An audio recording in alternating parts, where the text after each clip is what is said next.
Hi, everyone, and welcome. Happy Monday. I could not think of a better way to kick off the week than with this amazing chat about becoming a sales leader. I'm so excited to be here with two wonderful leaders from the Yelp team, who I'm going to introduce very shortly. But before we dive into the meat and potatoes of today's conversation, as usual, I have to discuss some logistical things so we all kind of get a feel for the chat today. And obviously, welcome you all. This is such an exciting opportunity. I'm excited to be here and can't wait to learn more and answer all of your amazing questions that have come in today. So like I mentioned, before we kind of get started here, I want to introduce myself. My name is Lauren. I'm the Senior Manager of Marketing and Community for Power to Fly. We host these chats almost every single day about a different topic with a different thought leader in a different industry. So if you've joined us before, welcome back. And if you're brand new, I am so happy to have you here. And I hope you enjoy this conversation as much as we've enjoyed kind of working through this and prepping for it. Again, this topic is so amazing. You guys have submitted so many great questions. I really can't wait to dive in. And I don't want to waste too much time with the logistics, but make sure that you get all of the wonderful information that we have provided here today. So on that note, if you've never joined one of these chats, there really are no rules. When I think of these, I kind of like to think about them as anti-webinars. So unlike a webinar, you're not bound to just the chat box. You can turn your cameras on, you can come off mute, you can write in the chat, you can virtually network and use this opportunity to ask these amazing sales leaders questions that you might have. And as I mentioned before, all of the questions and things we're going to be discussing today have come from you and the questions that you've submitted. So this is meant to be a really engaging conversation, and I want to make sure everyone has the opportunity to participate as they see fit. And again, really get engaged because this is such an awesome opportunity. Not to mention that Yelp is hiring for a bunch of amazing roles. So if you can, stick around to the end of the presentation today, and we're going to talk about what roles they're hiring for and some secrets that you can use to apply, as well as why our speakers love working for Yelp, which it sounds like an amazing company to work for. So if I were you, I would definitely stick around for that. And last but not least, we are recording today's conversation. So if you're just joining us, I saw a bunch of people just hop on the call now.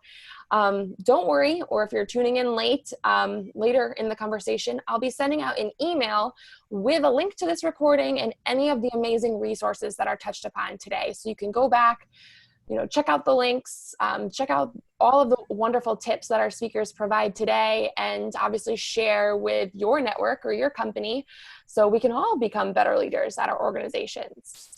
So that's a lot, I know. Thanks for bearing with me. But I am so excited to welcome our two speakers today.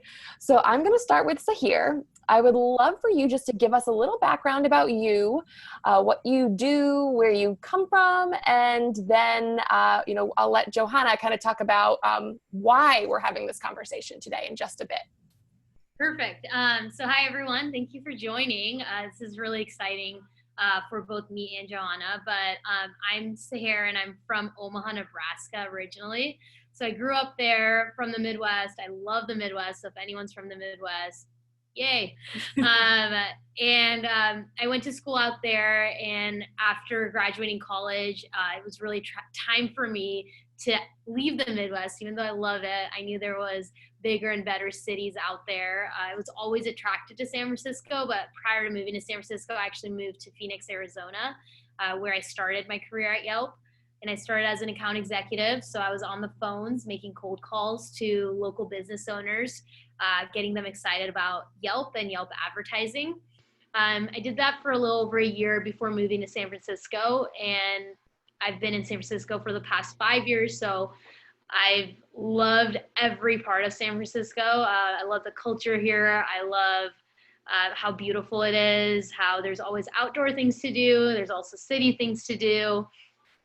It's expensive, but that's what you get for living in a bigger city. And over the last 5 years, my career at Yelp has grown a ton. So I moved here as an account executive, which is basically a sales rep here at Yelp. And I moved into a management role after that. I was a sales manager for 2 years before moving to a training manager role. So I did training for 2 years as well. So I've had like a 2 year stint and everything. And then and the training role just consisted in welcoming new hires, as well as helping train and manage new managers to be the best salespeople at Yelp. After doing that, I was promoted into being a sales director, which means I manage a team of sales managers now. And that's been awesome. So my growth here has been amazing. I've stayed in local sales, which means I'm still very heavily involved in calling local business owners and getting them excited about Yelp ads and the Yelp products. But instead of me actually doing the phone calls, I'm managing people that are doing that. And that's about it. I feel like I grow and learn every single day. I'm motivated to be here. I love the people I work with. I love the environment I'm in. So there's honestly, the last 6.5 years at Yelp has been amazing. And I'm so excited about the diversity of your background because the questions are, obviously so amazing. And we're going to cover kind of, I feel like a little bit of everything. So the fact that you have such a diverse background is just really great. We're going to get a lot of good stuff here.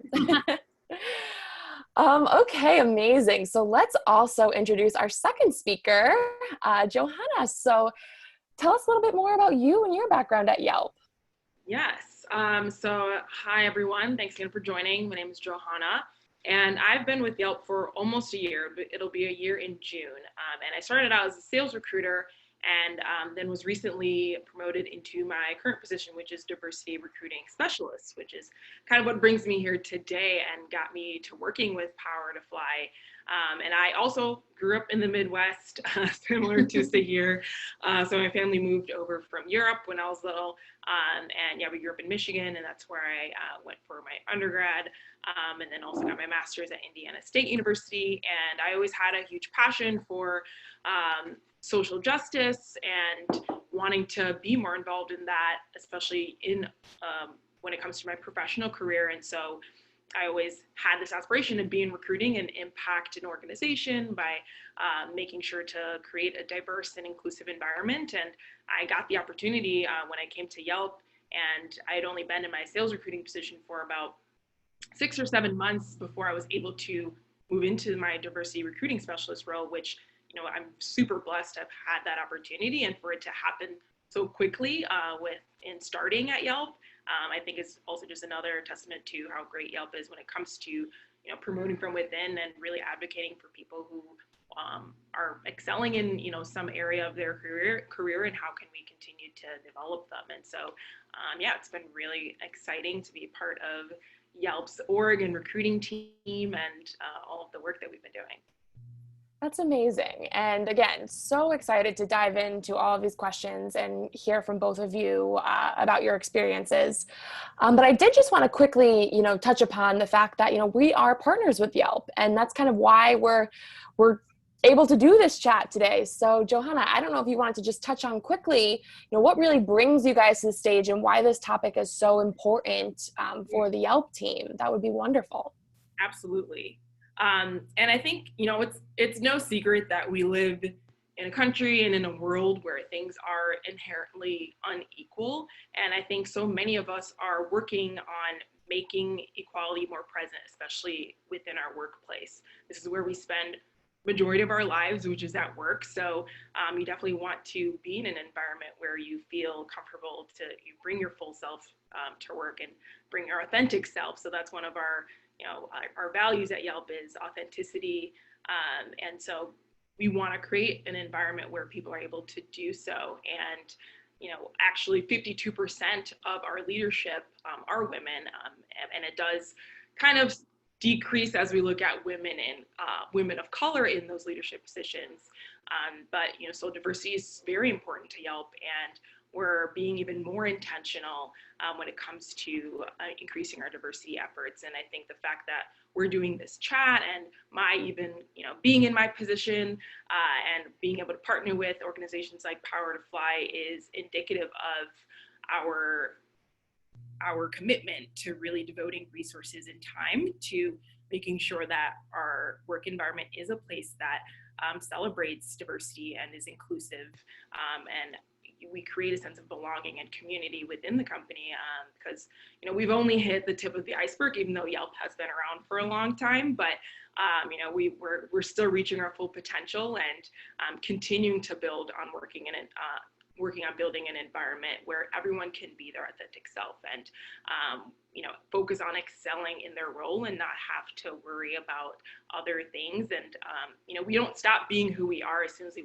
walk through the doors of our workplace. So we definitely want to continue to make the workplace be a place where people can be themselves fully. And I think we have the right people within the company that are making the right decisions and having those tough conversations to make sure that we continue to cultivate a culture that celebrates diversity and wants to increase representation of protected classes or underrepresented individuals in positions of leadership, especially that's one of our huge initiatives, and why we initially started to partner with Power to Fly was for myself, I do focus a lot on developing our sales org and our sales leadership. So and our company is continuing to grow, and this is a huge opportunity for us to bring in talent to the company that has a diverse background and a new perspective to help sustain that growth.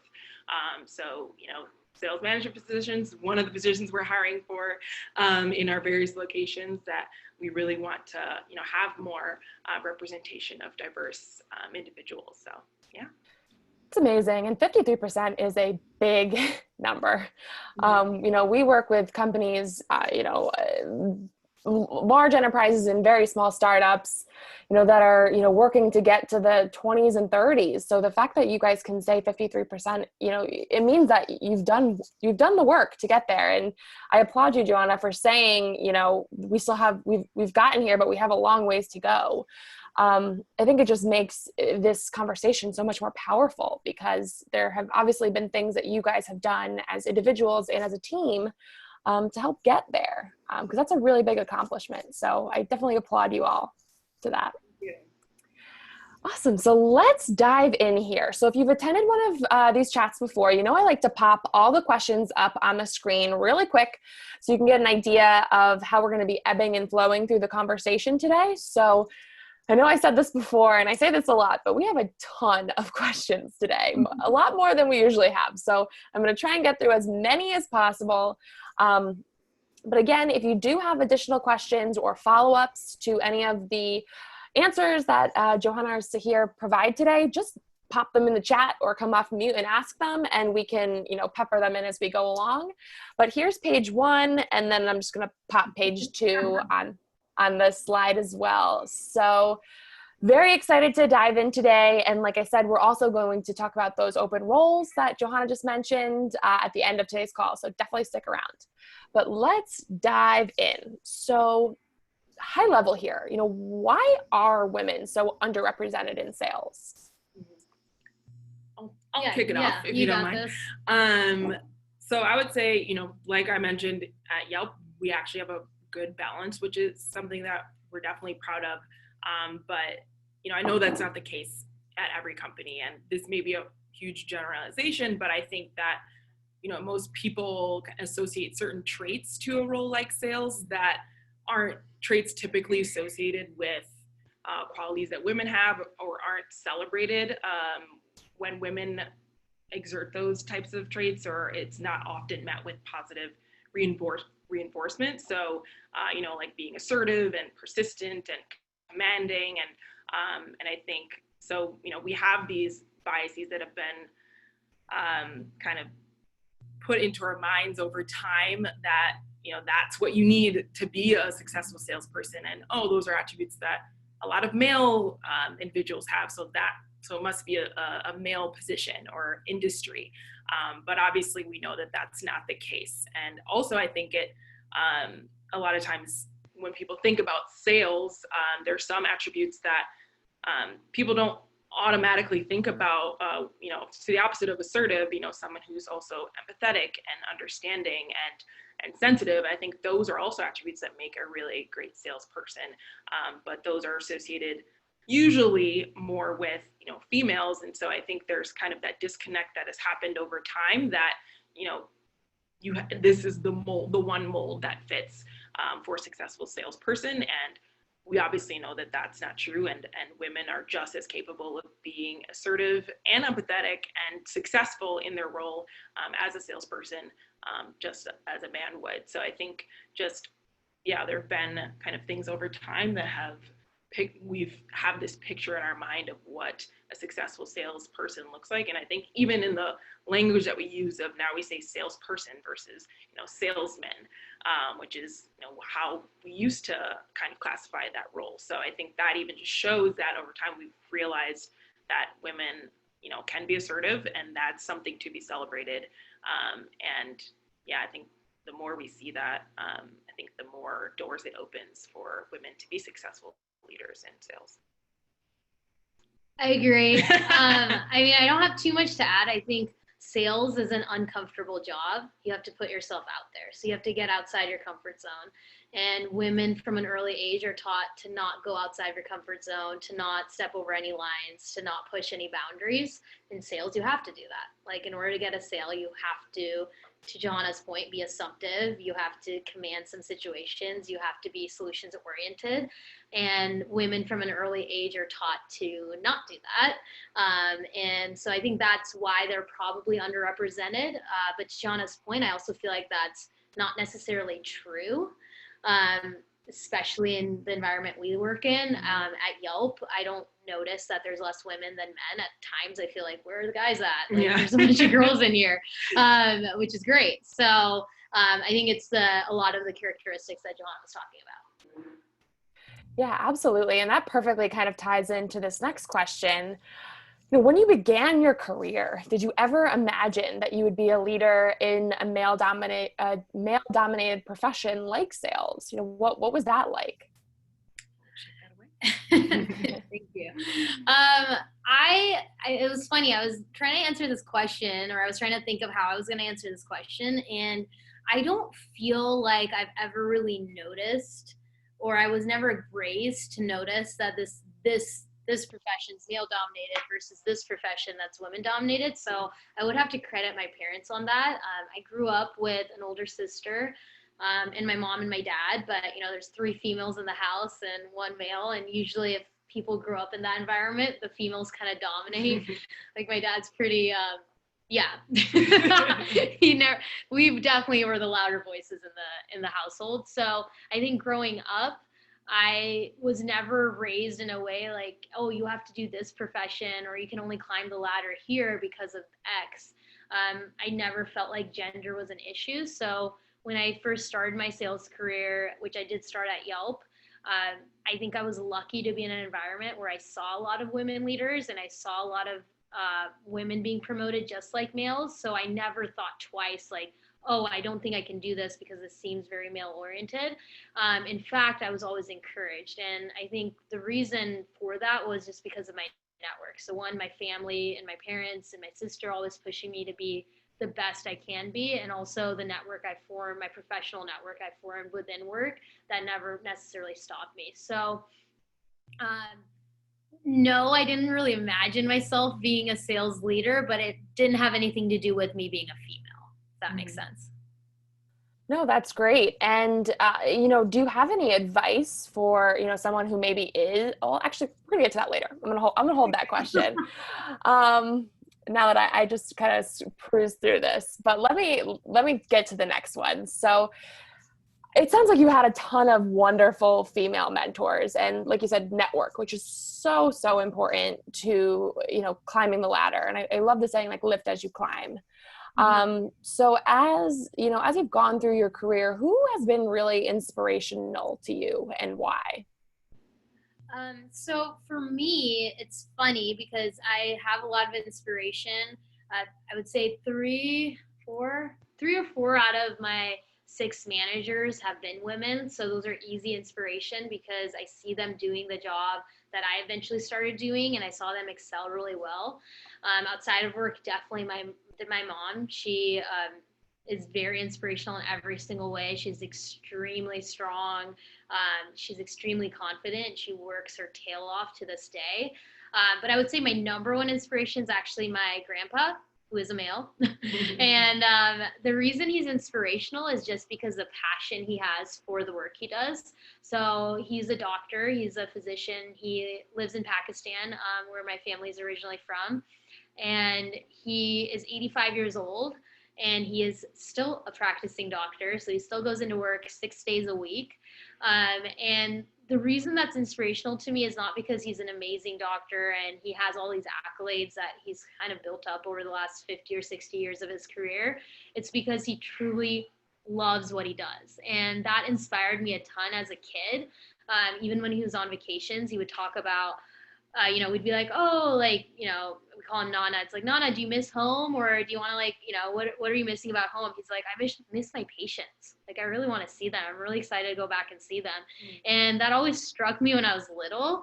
And the older I've gotten, it struck me even more that he has this much passion for what he does. And it always inspired me to find passion in any job I did. So I think, like, that's something that's been instilled with me since I was little. And I think when you have passion and compassion and you love what you do, you love the people you're around, you're naturally going to be successful in what you do, whether you're a doctor, a sales leader, an engineer, in recruiting, whatever you are, you have to be passionate about what you're doing. And that's something my grandpa taught me. Yeah.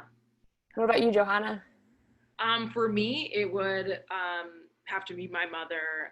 So she, similar to, sounds like your mom, she's just been working her whole life, and my parents are from Congo in Africa, and so the odds they had to overcome for me to even be here in San Francisco speaking to you guys, and even in the position that I'm in, and my siblings being successful in their fields in DC and Chicago. I mean, they had to do so many things, and my mom, I think, just taught me so much about strength and resilience and being persistent and assertive, all those attributes we were talking about that you need to be successful in sales or in these male dominated fields. But she really taught me, I think, similar to Sahr, that it doesn't matter. I think both my parents did, it doesn't matter what role it is, just have a strong work ethic. And the fact that I am a Black female, I have to work 10 times as hard to maybe see the same recognition. And so that's kind of instilled a strong work ethic in myself and in all my siblings, that nothing is out of our reach. Just seeing from where my parents started to where we are now, they're really, like, the sky is the limit. And I think also being raised in predominantly female family as well. So there's 5 girls and only 2 guys, my dad and my brother.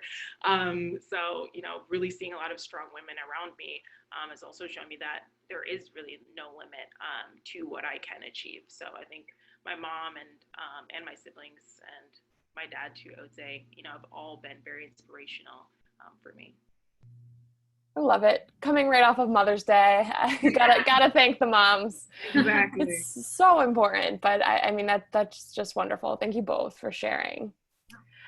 I love this next question. So at times, the sales world can feel like a boys' club, even at Yelp. What's your advice to overcome this and not be seen as emotional when you just truly care and are passionate about your work?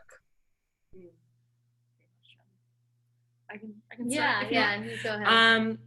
I think, it's really kind of similar to what I just said too, of, let your work speak for itself. And sometimes you unfortunately, you might have to work harder to get half the credit. But I think, do what you're supposed to be doing very well. And then also seek out, a mentor or people to champion you and someone who will advocate for you, who sees your passion and sees your potential, and who can advocate for you when you are looking to maybe aspire for another role within the company or seek a promotion.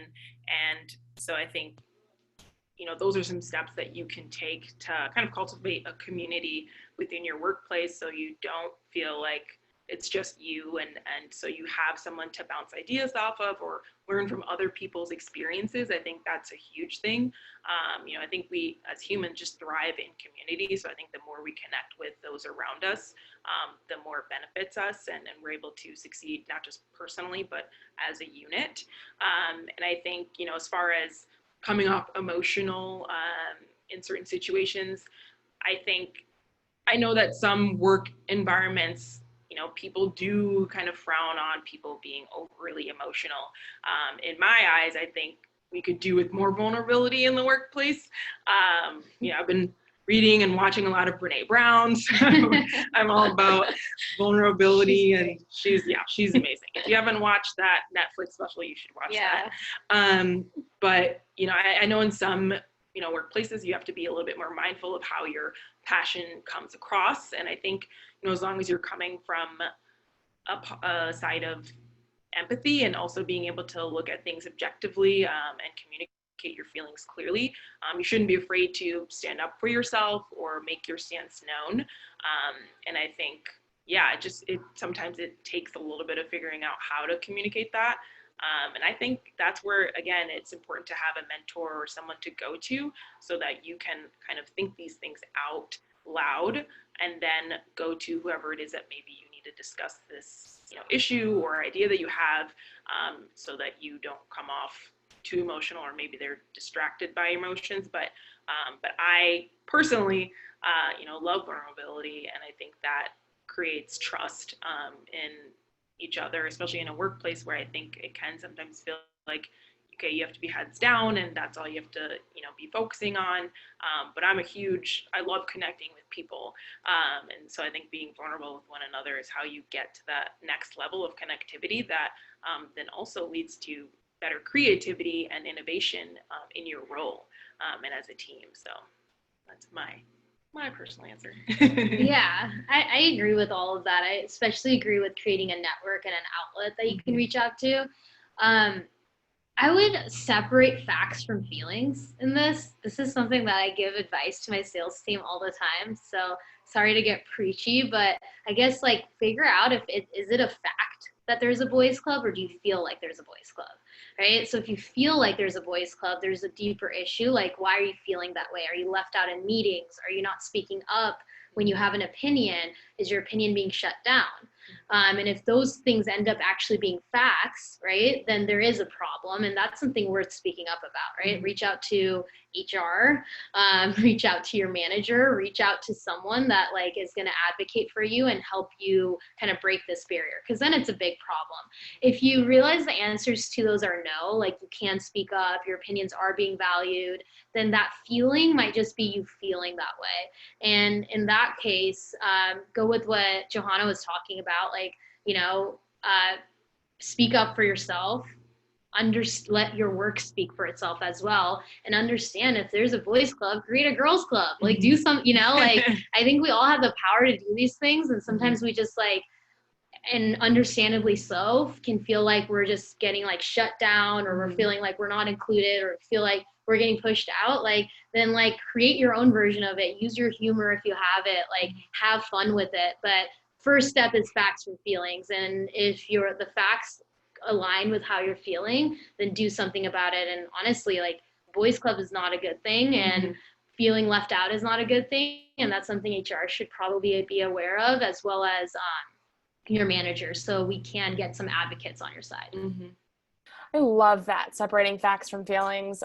That's probably some of the best advice anyone can take for any position in conflict that they're experiencing at work. And I also think that, when I think of boys club, and regardless of where the diversity issue lies, if it is a problem, there are so many other little ways, to, feel more included or get more involved in that process. Ask if you can sit in on interviews for the next team member, or volunteer for the next project, or like you said, Sahr, find that ally who can support you through your next career transition. I feel like there are so many little things that we can do proactively to even just eliminate the boys club mentality before it gets, too drastic, but I could. One more thing. Sorry to Yeah, no, go ahead. I just learned this. I feel like I have to share this, but I learned this from Miriam Warren, who's our, VP of D&I. very long. Yeah. She has a very long title. She has a long title. But she works with diversity and inclusion a ton with all of Yelp, and she did a presentation at a manager summit that we just had this last week with all the sales managers in Arizona.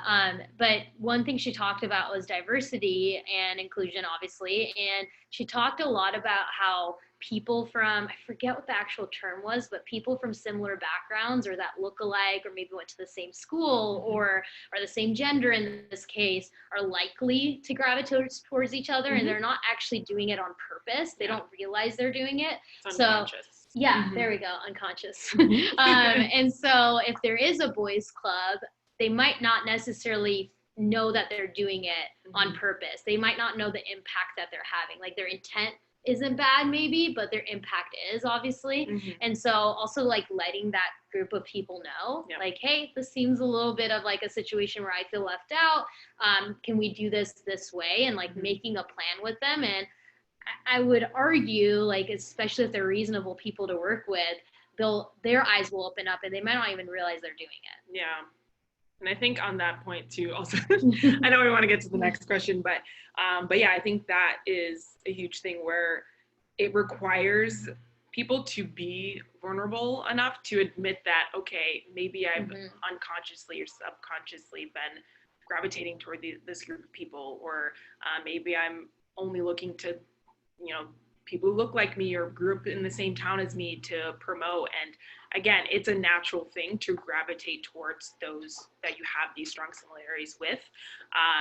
But I think it takes huge levels of vulnerability and self-reflection and emotional intelligence to realize, okay, maybe this is something that I've been doing, and I'm not okay with that. And let's figure out a plan to make sure that we can, stop this from happening. And I think, if you are in a good organization and you have, great leaders, I think a lot of leaders can, see things objectively like that and understand, like, yes, we should not be having this boys club mentality. And I think, that's a great thing about Yelp too, the fact that we're, again, partnering with Power to Fly and having these manager summits where, a workshop on diversity and inclusion is a huge focus of the summit, and that we're having, we've done unconscious bias trainings with our recruiting teams and also doing that with our managers, that we're having these tough conversations that are very necessary because, some people may not even, again, recognize that they're doing these things because no one's ever talked to them about it and no one's ever brought it to them. So you can't fault someone for not knowing what they don't know. And if they're, if their direct circle of people that they always interact with, aren't talking about these things. So you don't know what you don't know until someone tells you. And I think that's where we all need to be empathetic of one another and figure out how can we work together to move forward to, a better community, a better work place environment and things of that nature. So. Such great advice. And I love that you guys, have so many opportunities for training and advancement. And it seems like, you guys are just setting people up for success. So that's so great to hear. We hope so. I love it. So this is a great question too. What do you think is the most significant barrier to female leadership? So I know this doesn't say sales specifically, but just in general. Do you want to? Yeah. Okay. I think this is honestly, a lot of these kind of flow into each other. I believe like the last question kind of answered a lot of this, but males in general are known as good communicators. They're also known as being very confident. They're known as being very charismatic. So a lot of the characteristics a lot of males possess are good characteristics of being a good leader. Women are not usually considered all of that. And so sometimes it might seem like it's uncharacteristic for a woman to be speaking up or doing any kind of like, whether she's speaking in front of a group of people or she's doing one-on-one coaching, it might seem uncharacteristic because a woman's supposed to be kind of like that sidebar, not necessarily the main bar. And so I think that's probably why there's a barrier. I think the barrier is the stereotypes associated with women, not necessarily like any kind of truth to it, in my opinion. Yeah, I would agree with what you said and add on the fact that, you know, because of what we've as women have maybe been taught previously, is, you know, we may not do as good of a job of advocating for ourselves because that's not normally the role that we've played within an organization. So I think, you know, even just doing more of that and working more collectively as a unit, you know, as women, and holding each other up, and also just like when you look back at things, you know, the reason that we're even here today is because of other women that paved the way. And so, you know, we should be doing that every chance that we get to, you know, we're on the shoulders of other women that got us to this point. So let's, you know, lend a hand and pull up those other women who are still trying to get to maybe positions of leadership that we're in, or into industries that, you know, other women are in, and just continuing to really work to consciously advocate for ourselves, because I know that we're for ourselves and each other, because I know, of course, we want to excel in what we're doing, but I think it's super important to continue to pay it forward, and make sure that, you know, it doesn't stop with us and that it continues. So I think not that women are holding other women back, but I think we can be doing a lot more to help each other excel further. So, yeah. Completely agree. And this ties very nicely into this next question. So, you know, what specific traits make leaders successful in a sales environment? And then the follow-up question to that is, do you experience any resistance when you're leading men? So what traits make leaders successful in a sales environment? I think we touched on a few of them, of, you know, being assertive and being confident and having strong communication skills. And I think being empathetic and having high emotional intelligence is super important, because, you know, whether it's in a sales environment or not, if you're a leader, you're managing people. And so you need to be able to understand a whole array of different types of people, and understand that not everyone likes to be communicated the same way, or likes to receive recognition the same way, or is receptive to constructive criticism the same way. And so I think it takes a lot of that self-awareness and understanding of people to be effective in that front. But yeah, I don't know if you have other. No, I don't have much to add. I think EQ, the emotional intelligence, that's huge. It's so big. I mean, in sales leadership, or any kind of leadership, like any kind of people leadership, you need to know people. You need to understand people. You need to form a connection. That's number one. Once you do that, you build that trust. And if you can build trust with your sales team, they're going to run through walls for you, and you're going to run through walls for them. It's an actual team then. And then from that, like high accountability, that's just making sure that your team's doing what they're supposed to be doing. So, you know, obviously it's great to have a lot of trust, and it's great to build good run-on relationships, but if you're not coaching and holding them accountable to the sessions that to make them successful at the job, then you're only doing half the battle. So absolutely, coaching them to be successful through accountability is huge as well. And then to answer the second one, I've been very lucky. I have not experienced resistance from managing males in the past or in the present. I've been very lucky with the team I have. I don't think I've ever felt like, oh, this person doesn't respect me because I'm a woman. And I know that that's a real thing. And I know that's happened to other people at Yelp and beyond. And so personally, I don't have any like stories or any kind of experience that way. I think I would guess the big reason I don't have that is because I have done a pretty good job. I'm going to pat myself on the back for that. Creating good relationships with every single person, no matter if they're a female or a woman, from a different background, different race, like everything. I do make it a really, really strong point to have a good personal connection and build that trust, like what I was just talking about. And if I can do that, I think they automatically, even if they have those like past, like, you know, they might have had thoughts, they might have some stereotypes embedded in them, some conscious biases happening, which we all do. I don't think it ever has come into fruition because I've built that trust and relationships with them prior to it ever being an issue. Mm.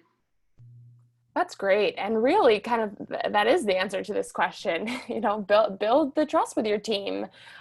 So important. I would love to dive into that more, but I know we have tons and tons of questions. So I'll keep moving us along here. Do women in your profession have a hard time getting promoted?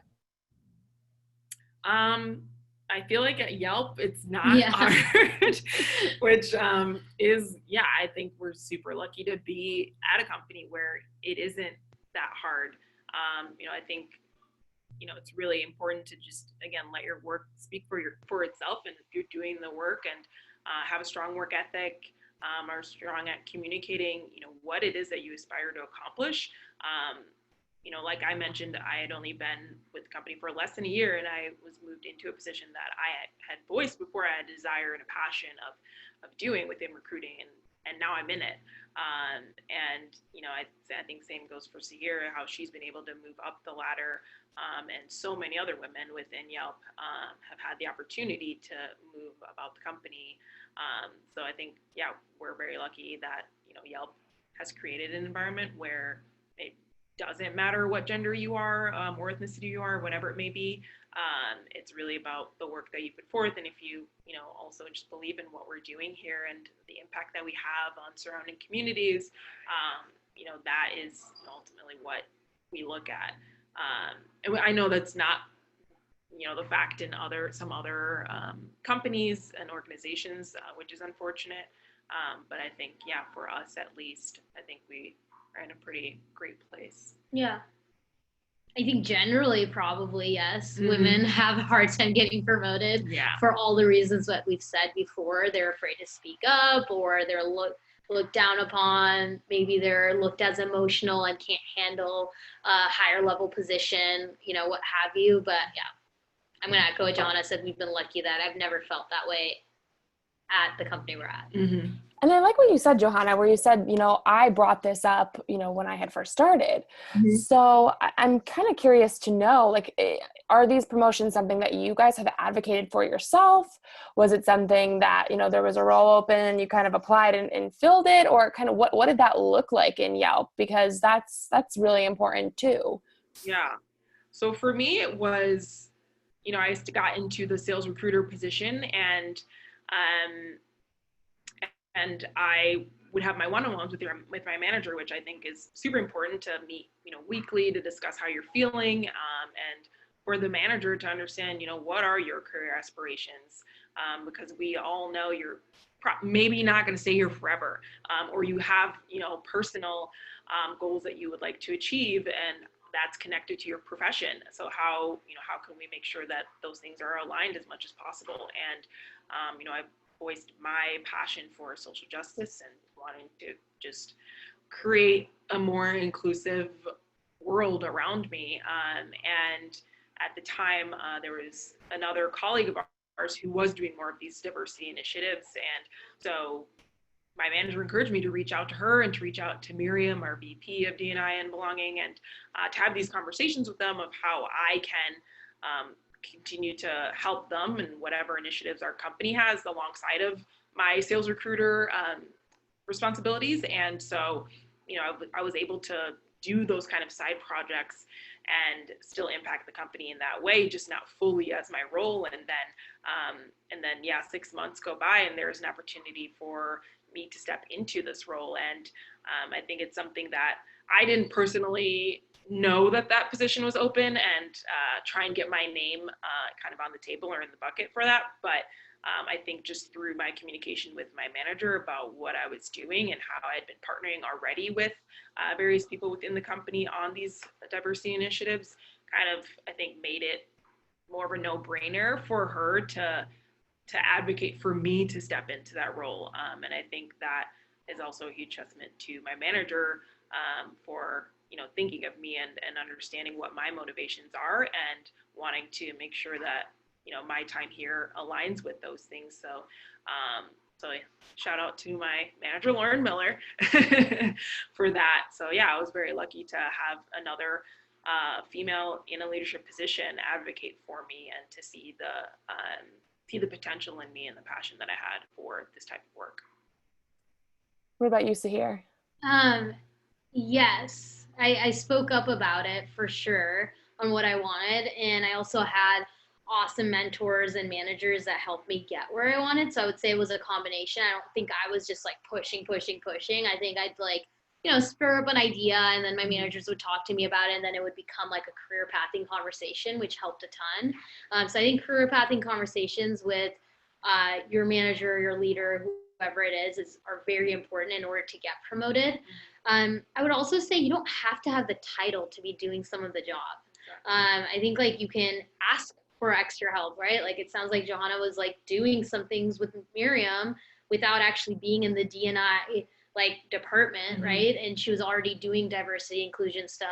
And I think similar in that case, when I wasn't a manager and let's say my direct manager was out of town or on PTO or on vacation, I would step up and do a lot of the duties that she would do, not because it was in my title and it was my job. It's because I was, forming the skill set to learn it and to show that I want it, like to build that brand. So I think those things are important.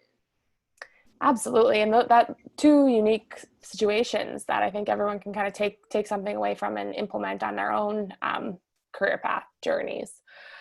So I want to skip ahead quickly to this question. I really love this one. I've worked for some companies where the sales team has an amazing positive energy and everyone works together to get stuff done and hit goals, especially month and quarter end. I've also worked for a few companies where the sales team does not have this synergy and everyone always seems to be stressed out and collaboration just wasn't there. As a sales leader, how do you create a culture of collaboration and keep the positive vibe flowing? So, first and foremost, there needs to be a clear, crystal goal. My guess is the difference between the two sales teams was the first sales team had a goal in mind that the team was working towards. My guess is that second team didn't have this clear goal that everyone's working towards, so everyone was kind of on a different agenda. And so I've actually, I've been in leadership and sales leadership, particularly for the last 4 or 5 years. And I've had a lot of mess ups with teams where my team's not collaborative, when my team's not working well together, where the culture is really awful. People genuinely dread coming into work, right? And the reason that's happened is because everyone's on a different page. It doesn't feel like a team anymore. And so when I think of collaborative teams and I think of teams that work together to reach a certain goal, I'm not even a sports person, but it's hard not to think about sports and the best teams that win championships over and over again, or the teams that are, always like, or like the Cinderella teams that kind of come out of nowhere and all of a sudden like dominate. Like those teams, the one thing that they all have in common is they're working for something greater than just like what the like revenue goal is in sales, right? They're not working to hit quota or hit target. They're working for something bigger. And that's the manager's job to create. Like, what is this like vision you have for your team? What is this goal you have for your team that you're working towards? How often are you mentioning it? How often are you talking about it? Is the team bought into it or is it just you bought into it? And so that manager needs to be extremely passionate about it, needs to talk about it constantly, needs to remind them of what that goal is and get the team really, really excited and bought into it. And as far as collaboration goes, like that's the manager's job to force it. Like I feel like, I manage sales managers and I think sometimes they're like, oh, well, my team's just like doesn't work well together. This team just isn't collaborative. Well, that old team that I had was very collaborative. It's like, you got to make them collaborative, like force it, right? Like get them in a room, like do brainstorm sessions, do workshops, run team meetings, run sales contests, like get the team jazzed to be working together. And that has to be the manager's job. Again, bringing it back to sports, those teams that do really well, they usually have a coach. and that coach is, they're not like in the game with them, but that coach is literally making the entire game and the entire plays. And they're the ones that are like the mediators of it. This team didn't just weren't less like, oh, you seem cool, like let's be collaborative together. They're forced collaboration through their coach. And so that's how I would say it. Absolutely. Great answer. Love that. I know we're like running out of time rapidly. I want to get to one more question, then we'll dive into the Yelp specific question. But so I'm a wife, mother, and the only female sales leader in my organization. How do I maintain a winning attitude for my household and my team slash workplace? And then, this follow-up question kind of ties in, what are your best practices for closing a B2B partnership deal? I often find that I can get folks on a call, but the close is more difficult. So I kind of want to dive into more like the work-life balance and kind of how you manage that as like a sales leader and obviously the coach of this winning team. How do you do all that? Do you want me to do it? Yeah. Okay. I'm not a wife and I'm not a mother, and I can only imagine how difficult that is while having a full-time job. So whoever put in this question, like amazing, like kudos to you for doing both of those things, because being a mother is a full-time job. So I think my advice in like the best way to, have a winning attitude is if you can fully be present when you're at work and then be fully present when you're outside of work.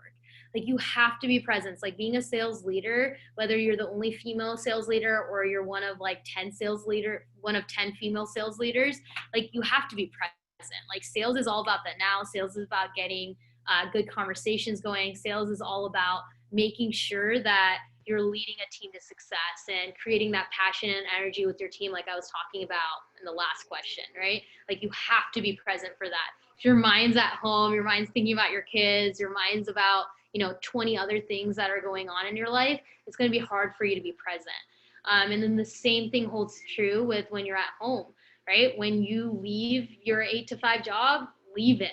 Right? Then you have to be extremely present for your family, for your kids, for your loved ones.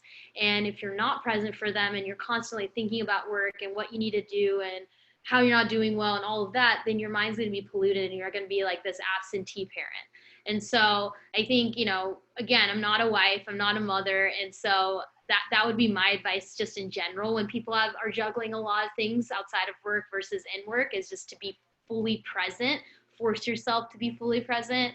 And my other advice would be to reach out to a network of people that are in a similar state like that. So I know when or if I have kids eventually, I will be reaching out to a network. I know I won't be able to just figure it out. Like, oh, I gotta juggle work and juggle kids. I got it.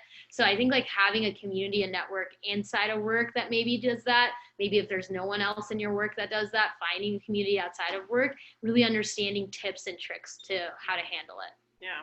And just to kind of add on top of that, I think it's huge to, be able to set those expectations, because obviously, being a wife and a mother is super important. That's, a huge part of who you are.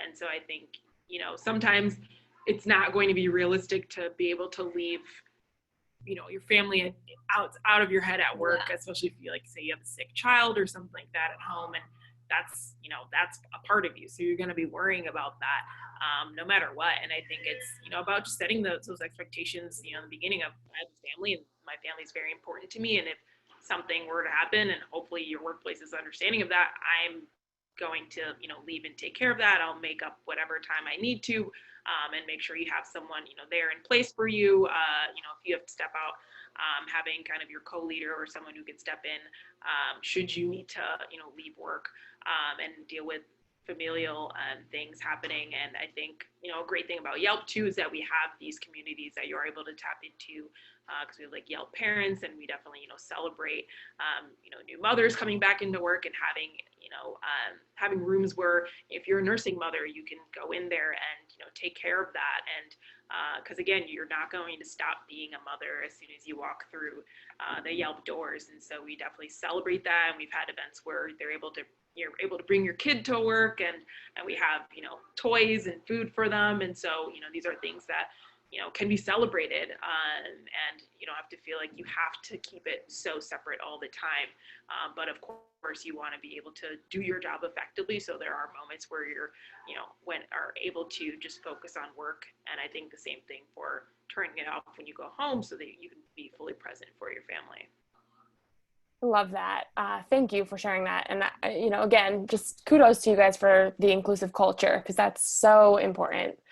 Um, Understated for sure. So I want to jump ahead all the way to our last slide. We did not get to a lot of these questions, so I apologize. We can probably do some Q&A afterwards, and of course, I'll hook everyone up with emails so we can connect. But I want to talk, really briefly about, your organization at Yelp. So I know we have really talked about all the wonderful opportunities at your organization and your culture. It just seems phenomenal. What positions are you guys looking to fill and hire right now? Mm-hmm. So we have a lot of openings in our various offices that are, sales or general and administrative positions or engineering positions. So we have a lot. But as far as, some of the roles that I'm really focusing on, and as it relates to, sales, I've mentioned that our company is growing very rapidly, and we bring on new account executives every single month for our various locations. And so we have the entry level inside sales representative position that we're always hiring for.